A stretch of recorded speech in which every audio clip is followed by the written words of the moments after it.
Hi, it's me JD and welcome back to my channel. This video is part of a video hop celebrating Justine Hovey, who has recently reached 50,000 subscribers on YouTube. So a big congratulations goes out to her. She asked us to feature some of our favorite techniques, and one of my favorite techniques is layering stamps. So I have my Misty and some of my favorite holiday themed layering stamps ready to go. So sit back, subscribe, and we'll jump right into the first project.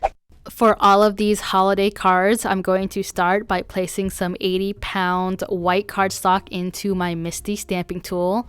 For me, having a stamping tool is imperative to getting a nice image from your layering stamps. So this first one I'm going to start with is from Sunny Studio Stamps, and it's their Silver Bell holiday stamp. I think this one hit the market a couple years ago, and it just went crazy. This stamp set stamps one of the most realistic looking bells you ever see. So I'm going to start with the first layer, which is meant to be the most solid layer of ink. That's how most layering stamps work, is that you work with the most solid stamp in the set and then ink that with the lightest color in your set of colors. I'm using Altenew ink colors because they come in layering set colors already, which makes it easy. And look at that bell, holy moly, that looks like it can jump right off the screen. As you saw, I moved on to second and third layers, which coincide with darker and darker colors. Now I'm just stamping this little Christmas tree branch as well as a layered bow image that comes in the stamp set as well. When I first saw this bell stamped out on social media, I thought to myself, oh, someone cut out a picture of a bell and put it on a card, how cute. Then someone tagged Sunny Studio Stamps and I realized it was an actual layered stamp set, and I was like, oh my goodness, that is incredible. So I had to have it. I've used it multiple times now, and as you can see, it makes for a quick but still beautiful Christmas card. Speaking of Sunny Studio Stamps, they also released this Christmas lights stamp set, which stamps the light bulb and all of its parts in a realistic fashion as well. So I'm just building my string of Christmas lights along the top of my card base with different ink colors. I think I'm still using Altenew ink colors, but I've added in some Gina ink colors for the red light bulbs.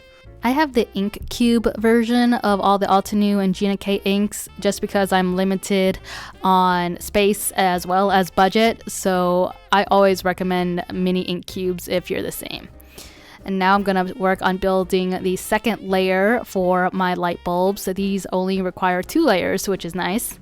I also like that you can line these up pretty easy as well.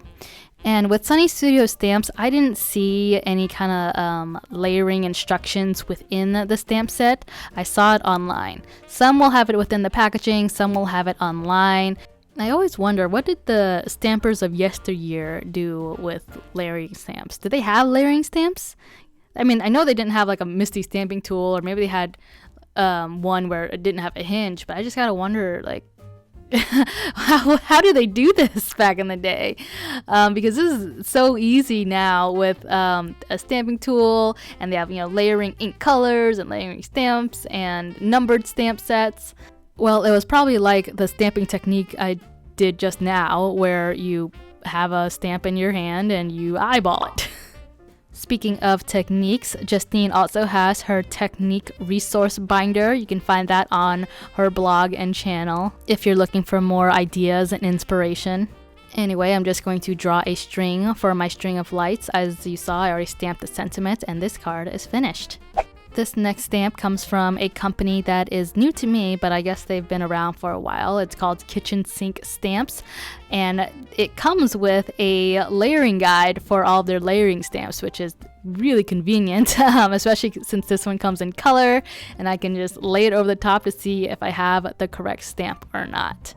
Now I'm just going to ink my first pine tree up. This is a brand new stamp. I have not conditioned it or done anything to it. So when it first stamps, it's a little bit blotchy, but that's okay. I'm just going to go back and do a second layer, all thanks to the Misty stamping tool. For the second layer and the other layers, I'm going to pull out that handy layering guide and make sure that I have the right stamp. This one is a little bit hard to line up. I first started by lining up the stump of the tree, but I realized that I had to leave some empty space for some white space for the snow effect, so that's when I lined it up with the empty spaces on the tree. But again, I don't think you could really mess up with this kind of stamp. I like that this is the kind of stamp where it's not 100% obvious when you are a little off with your stamping. Now this snow dusted Christmas tree is fine on its own, but I wanted just a little something extra to my card, so I made my own little snowbank stencil out of some scratch paper, and then I'm using some Distress Oxide ink and a blending tool to make really subtle snowbanks for my tree to rest on. I probably should have done this before I stamped my tree, or at least done some masking, but I don't have the coordinating die for this. I don't even know if there is a coordinating die.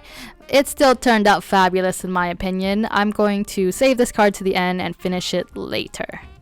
Next up, I have a stamp set from another smaller stamp company called Gina Marie Designs. This one is their Build-A-Bell stamp set, which stamps a golden bell plus some bows and greenery. I'm going to start with the most solid layer of the bell, and I'm using some more Altenew mini ink cubes. Now this stamp set has each stamp image numbered, but it doesn't have a layering guide. I mean, the bell is pretty easy to figure out for the first 3 steps, but a couple of pieces I got a little confused on, and you'll see in a minute why that happened. So I'm just continuing to stamp my darker and darker ink colors on there, and it's not until I get to the 4th layering image that I'm confused. So I'm looking at it, and I look at this for like a solid 2 minutes going, what? And I'm flipping it, and I'm rotating it, and I'm fussing with it, and I'm like, there's no way that this stamp fits with the rest of the bell. It must be a mistake stamp or something. So finally it occurred to me that, maybe I actually should just check online, but there was no layering guide online on their website. So finally I found a way it could fit, and I got out my phone and I just made sure that I wasn't crazy, and it looks like that weird piece is like a shadow, like a black shadow. And so I got out my black ink and I was like, all right, I hope this works. Stamped it, and oh my goodness, mind blown. That shadow stamp was the finishing touch. It was the cherry on top of this stamped bell image. Next, I'm going to stamp this bow on top, and like the other card, I'm going to save this stamped image to the end to finish later. For this next stamp set, I've had it in my crafty stash for quite a while now, and I'm finally getting around to using it a couple of years later. It's a bow stamp. There's only 2 layering images. There's 3 different sizes, which is nice.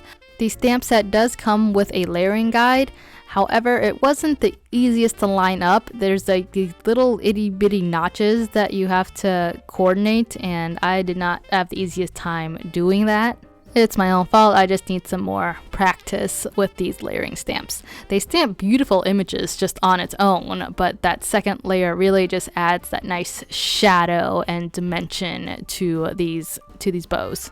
These bows would look really cute on like a present themed card. Speaking of presents and gifts, did I mention there are prizes to this video hop? Justine is providing 5 $50 gift certificates to some crafty stores, and there will be over 50 card examples to watch throughout this hop.